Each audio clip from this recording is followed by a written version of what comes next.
ഈ മനപ്പൊരുത്തം ഇല്ലാത്തടത്തോളം കാലം എന്തായാലും ആ ബന്ധം ഡിവോഴ്സ് തന്നെയായിരിക്കും. കാരണം രണ്ടുപേരും ഈക്വൽ അല്ല, സമാന്തരത്തിൽ പോകില്ലല്ലോ, വേറെ വേറെ രീതിയിലാണ് പോകുന്നത്. പിന്നെ എങ്ങനെ ശരിയാവും? വിവാഹമോചനം വേറെ ഈ എന്താ പറയുക, ജ്യോതിഷന്മാരുടെ അടുത്ത് ഒരുപാട് പേര് വിവാഹം നോക്കാൻ വരുന്നുണ്ട്. അപ്പോൾ എന്തുകൊണ്ടാണ് മിക്ക ഈ പറയുന്ന ജാതകങ്ങളും ചേരാതെ പോകുന്നത്? ഈവൻ ചേർന്നാലും ഡൈവേഴ്സിലേക്ക് വരുന്നുണ്ട്, ഡിവോഴ്സിലേക്ക് വരുന്നുണ്ട് കാര്യമില്ല. അതെന്ന് വെച്ചാൽ ഇപ്പം ഇപ്പോൾ ജ്യോതിഷൻ്റെ അടുത്ത് ഇപ്പോൾ ഒരു രണ്ട് വ്യക്തികൾക്ക് വിവാഹം വേണം എന്നുള്ള രീതിയിൽ വീട്ടുകാരാണെങ്കിലും അവരാണെങ്കിലും ചെന്ന് കഴിഞ്ഞിട്ടുണ്ടെങ്കിൽ ആ ജാതകം നോക്കുമ്പോൾ അതിനറിയാം അതിനകത്ത് എന്തൊക്കെ കാര്യങ്ങളുണ്ട്, ഇത് ലോങ് പോവോ ചെറുതായിട്ട് പോവോ എന്നൊക്കെ നമുക്കതറിയാൻ പറ്റും. അതെന്ന് പറയുമ്പോൾ പിന്നെ നല്ല രീതിയിൽ 10-ൽ 10 പൊരുത്തവും ഉണ്ട്.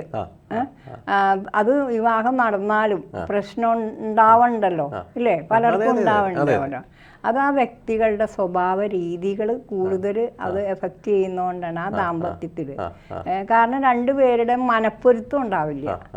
കാരണം പൊരുത്തം ഉണ്ടെങ്കിൽ തന്നെ മനപ്പൊരുത്തം കൂടെ വേണം. ഈ മനപ്പൊരുത്തം ഇല്ലാതെ വിവാഹം ചെയ്യുന്ന മിക്ക ബന്ധങ്ങളും അല്ലെങ്കിൽ അത് ആ റൂട്ട് നമുക്ക് ക്ലിയർ ആക്കി കൊണ്ടുവരാം. അവർ തന്നെ ഒന്ന് മാനസികമായിട്ട് ചിന്തിച്ച് ഒരു കുടുംബത്തിൽ വിഷയം ഉണ്ടാവാതിരിക്കാനുള്ള കാര്യങ്ങൾ അവർ തന്നെ നോക്കുവാണെങ്കിലും, കാരണം ഇവരുടെ ഈ വ്യക്തികളുടെ ജാതകം നോക്കുമ്പോൾ വേറെ പ്രശ്നങ്ങളൊന്നും കാണൂല. പിന്നെ മനപ്പൊരുത്തത്തിന്റെ ഒരു പ്രശ്നം ഉണ്ടാവും. അത് നമുക്ക് നോക്കുമ്പോൾ തന്നെ മനസ്സിലാവുകയും ചെയ്യും. പക്ഷെ ഇവരത് അഡ്ജസ്റ്റ് ചെയ്യില്ല. ഈ മനപ്പൊരുത്തം ഇല്ലാത്തടത്തോളം കാലം എന്തായാലും ആ ബന്ധം ഡിവോഴ്സ് തന്നെയായിരിക്കും. കാരണം രണ്ടുപേരും ഈക്വൽ അല്ല, സമാന്തരത്തിൽ പോകില്ലല്ലോ, വേറെ വേറെ രീതിയിലാണ് പോകുന്നത്. പിന്നെ എങ്ങനെ ശരിയാവും? ഇപ്പോൾ ഈ ജാതകം നോക്കാൻ വരുന്ന സമയത്ത് 10-ൽ 10 പൊരുത്തമുണ്ട്. അവർക്കിപ്പോൾ ഒരു മാനസിക പൊരുത്തം അത്ര ഹാപ്പി അല്ലാന്ന് തോന്നുകയാണെങ്കിൽ എന്തായിരിക്കും സജസ്റ്റ് ചെയ്യുക പരിഹാരമായിട്ട്? പരിഹാരം എന്ന് പറയുമ്പോൾ ഇപ്പം മനപ്പൊരുത്തം ഇല്ലെങ്കിൽ അത് അവർക്ക് തന്നെ അത് ഉൾക്കൊള്ളാവുന്നേ ഉള്ളൂ. അവർ രണ്ടുപേരും അത് അവർക്ക് കിട്ടിയ ജീവിതം.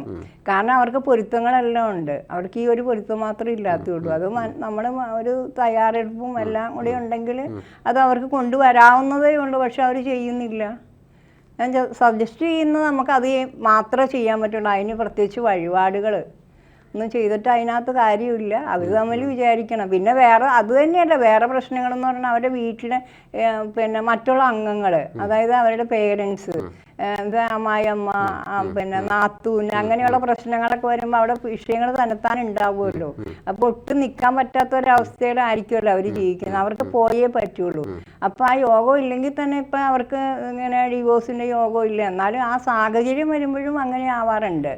അതും പറയാൻ പറ്റില്ല നമുക്ക്.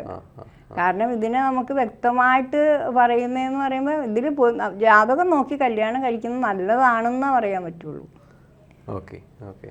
ഈ ചില കേസസിനകത്ത് എല്ലാ പൊരുത്തവും ഉണ്ട്, 1-2 പൊരുത്തത്തിൻ്റെ കുറവുണ്ട്, അഡ്ജസ്റ്റ് ചെയ്ത് പോകാം എന്ന് തോന്നുന്ന ജാതകങ്ങൾ നമ്മൾ കഴിവതും പിരിക്കാതെ ഒന്നിപ്പിക്കാനല്ലേ ജ്യോതിഷന്മാർ നോക്കുക?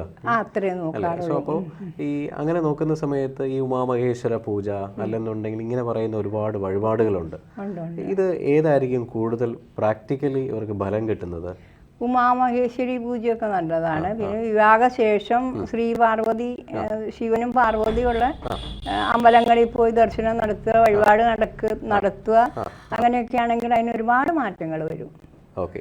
ഈ ചില കല്യാണങ്ങൾ നമ്മൾ ജ്യോതിഷന്മാർ നോക്കിയിട്ട് ചേരും എന്ന് പറഞ്ഞു കൊടുത്തത് ഒരു 5 വർഷം കഴിയുമ്പോൾ ചിലപ്പോൾ ഇത് പിരിഞ്ഞു പോകാറുണ്ട്. മേഡം പറഞ്ഞ പോലെ മാനസിക ദൗർബല്യങ്ങളായിരിക്കാം ഒരു പക്ഷേ കല്യാണത്തിന് ശേഷം ഒരാളുടെ ആയുസ്സിന് ഭംഗം വരികയോ അങ്ങനെ എന്തെങ്കിലും വരാൻ നേരത്തെ കാണാൻ പറ്റുകയാണെങ്കിൽ എങ്ങനെയായിരിക്കും അടുത്ത സ്റ്റെപ്പ് എടുക്കുന്നത്? അല്ല, ഇത് നേരത്തെ അറിയുന്നുണ്ടെങ്കിൽ നമ്മൾ ആ ബന്ധത്തിന് സമ്മതിക്കില്ലല്ലോ. പിന്നെയെന്ന് പറയുമ്പോൾ വേറൊരു കാര്യം എന്ന് പറയുമ്പോൾ എന്തെങ്കിലും ആക്സിഡൻറ്റ്, ഡെത്തുകൾ, അങ്ങനെയുള്ള പ്രശ്നങ്ങൾ, മരണങ്ങളൊക്കെ സംഭവിക്കുന്ന ചില സമയങ്ങളുണ്ട്. ചില നമ്മുടെ ഒന്ന് പോകുന്ന ടൈമും അങ്ങനെയൊക്കെ ഉണ്ട്. പിന്നെ പെട്ടെന്നുള്ള ഇൻസിഡൻ്റ് ആയിട്ടുള്ള കാര്യങ്ങളൊക്കെ സംഭവിക്കുകയാണെങ്കിലും, കാരണം ഒരു മാറ്റങ്ങൾ വരിക, സന്ധിക്ക് വ്യത്യാസം വരിക, അങ്ങനെയൊക്കെ ആണെങ്കിൽ നമുക്കിപ്പോൾ കണ്ടകശനി കാലത്ത് പല ദോഷങ്ങളും വരാറില്ലേ? അങ്ങനെ ശനി ദശാകാലത്ത് ശനി ദശ എന്ന് പറയുമ്പോൾ ശനി ദശയും കണ്ടകശനി ഉണ്ടെങ്കിൽ അതിൻ്റെ ശനിയുടെ അപഹാരം അങ്ങനെയൊക്കെ വരുമ്പോഴത്തേക്കും എന്തായാലും അവിടെ മൃത്യുഭംഗം ഉണ്ടാവും. അപ്പൊ പിന്നെ അത് അത് പെട്ടെന്ന് നമുക്ക് ഇതിനൂടെ കണ്ടുപിടിക്കാൻ പറ്റില്ലല്ലോ. അത് ഈ അപഹാരം ശനിയുടെ അപഹാരം സംഭവിക്കുന്ന സമയത്താണ് ഇത് സംഭവിക്കുന്നത്. അങ്ങനെ പല ദോഷങ്ങളും വരും. പിന്നെ ആയുസ് കൂടുതലുണ്ടാവും. അപ്പൊ അകാല മൃത്യു അങ്ങനെ സംഭവിക്കാം. അപ്പൊ അങ്ങനെയൊക്കെയുള്ള അത് നമ്മൾ ജ്യോതിഷത്തിൽ നോക്കുമ്പോൾ അങ്ങനെ പെട്ടെന്ന് നമുക്കത് ഇതാക്കാൻ പറ്റില്ല. പക്ഷെ ഇങ്ങനെയൊക്കെ സംഭവിക്കാറുണ്ടത്. ഈ പറയുന്ന കണ്ടകശനി, അതായത് ശനി ദശയിൽ ശനിയുടെ അപഹാരം വരുന്ന സമയത്ത് ഈ പറയുന്ന അല്ല ഇപ്പൊ ശനി ദശ സമയത്ത് ഏത് ദശയാണെങ്കിലും ഇപ്പൊ കണ്ടകശനി വരുന്നത് ഇപ്പൊ 4-ലും 7-ലും 10-ലും ഒക്കെ ശനി സഞ്ചരിക്കുമ്പോഴാണ് കണ്ടകശനി, പിന്നെ ജന്മശനി, അഷ്ടമശനി അങ്ങനെയൊക്കെ ഉള്ള കാര്യങ്ങൾ വരുന്നത്. അപ്പോൾ അത് സഞ്ചരിക്കുന്ന സമയം എന്ന് പറയുമ്പോൾ അത് ശനിയുടെ ആ സഞ്ചാര പദം എന്ന് പറയുമ്പോൾ പല രീതിയിലും പല വ്യത്യാസങ്ങളിലും ഉണ്ടാവുമല്ലോ. ഇപ്പം എല്ലാ ദശയിലും അങ്ങനെ വരില്ലല്ലോ. അപ്പോൾ അതുകൊണ്ട് അത് പറയാൻ നമുക്ക് പറ്റില്ല. അപകാരം വരുന്ന സമയത്ത് സൂക്ഷിക്കുക. പിന്നെ സൂക്ഷിച്ചെല്ലാം കൈകാര്യം, എന്നാൽ തന്നെ അപകടങ്ങൾ ഇങ്ങോട്ട് കയറി വരാറുമുണ്ടല്ലോ. അപ്പോൾ അതുകൊണ്ട് ഈ ഭഗവാനെ പ്രാർത്ഥിക്കുകയാണ് ഏറ്റവും നല്ലത്.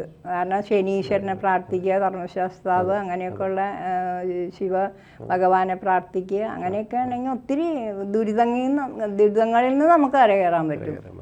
ഈ പറയുന്ന വിവാഹ ബന്ധങ്ങൾക്ക് ഏറ്റവും കൂടുതൽ സജസ്റ്റ് ചെയ്യുന്ന കേരളത്തിലെ ക്ഷേത്രം ഏതായിരിക്കും ഇവിടെ ഈ പറയുന്ന പരിഹാരത്തിന് വേണ്ടി? പരിഹാരത്തിന് വേണ്ടി ചോറ്റാനിക്കലിൽ പറയാറുണ്ട്. പിന്നെ കുടുംബക്ഷേത്രം അങ്ങനെയൊക്കെ പറയാറുണ്ട്. പിന്നെ വിവാഹം നടക്കാൻ വേണ്ടിയിട്ട്, വിവാഹം തടസ്സം മാറാനായിട്ട് സ്വയംവര മന്ത്രം കൊണ്ട് പുഷ്പാഞ്ജലിയാണ് ഏറ്റവും നല്ലത്. സ്വയംവര മന്ത്രം കൊണ്ട് പുഷ്പാഞ്ജലി. അത് ഏതെങ്കിലും പ്രത്യേക അമ്പലങ്ങളുണ്ടോ? പ്രത്യേക അമ്പലം എന്ന് പറയുമ്പോൾ ദേവീക്ഷേത്രത്തിലാണ് ഏറ്റവും നല്ലത് ചെയ്യണത്. അത് 101 ചെത്തിയുടെ അത് വെച്ചിട്ട് പൂജ ചെയ്തിട്ടാണ് അത് ഇതാക്കുന്നത്. സന്തോഷം. അപ്പോൾ വിവാഹ ബന്ധങ്ങൾ നന്നായിട്ട് മുന്നോട്ട് പോട്ടെ, വിവാഹം ഡൈവേഴ്സ് ആവാതിരിക്കട്ടെ. അതെ അതെ, എല്ലാവർക്കും അങ്ങനെയല്ല ആഗ്രഹം. 2 വ്യക്തികൾ ഒന്നിച്ച് ജീവിക്കാൻ തുടങ്ങുമ്പോൾ ഉള്ള പ്രശ്നങ്ങൾ വന്നു കഴിഞ്ഞിട്ടുണ്ടെങ്കിൽ എല്ലാവർക്കും ബുദ്ധിമുട്ടായിരിക്കും അല്ലേ. അവർക്ക് ഉണ്ടാവുന്ന കുഞ്ഞുങ്ങൾക്ക് ബുദ്ധിമുട്ടായിരിക്കും, വീട്ടുകാർക്ക് ബുദ്ധിമുട്ടാവും, പേരൻസിന് ബുദ്ധിമുട്ട്. അങ്ങനെയൊന്നും നടക്കാതിരിക്കട്ടെ എന്ന് എല്ലാ പ്രാവശ്യവും ഞാൻ പ്രാർത്ഥിച്ചിട്ട് തന്നെ ചെയ്യാറുള്ളത്. സന്തോഷം. മേഡത്തിൻ്റെ മനസ്സുപോലെ എല്ലാവർക്കും അങ്ങനൊരു സന്തോഷമായിട്ടുള്ള ജീവിതം വരട്ടെ. അങ്ങനെ എന്തെങ്കിലും ദുഃഖങ്ങൾ വരികയാണെന്നുണ്ടെങ്കിൽ വിവാഹ ബന്ധത്തെക്കുറിച്ച് ഈ പറഞ്ഞ പോലെ സൊല്യൂഷൻസ്, ഉമാമഹേശ്വര പൂജ, സ്വയംവര മന്ത്രം, പുഷ്പാഞ്ജലി ഇതൊക്കെ ചെയ്യട്ടെ. നന്ദി, നമസ്കാരം.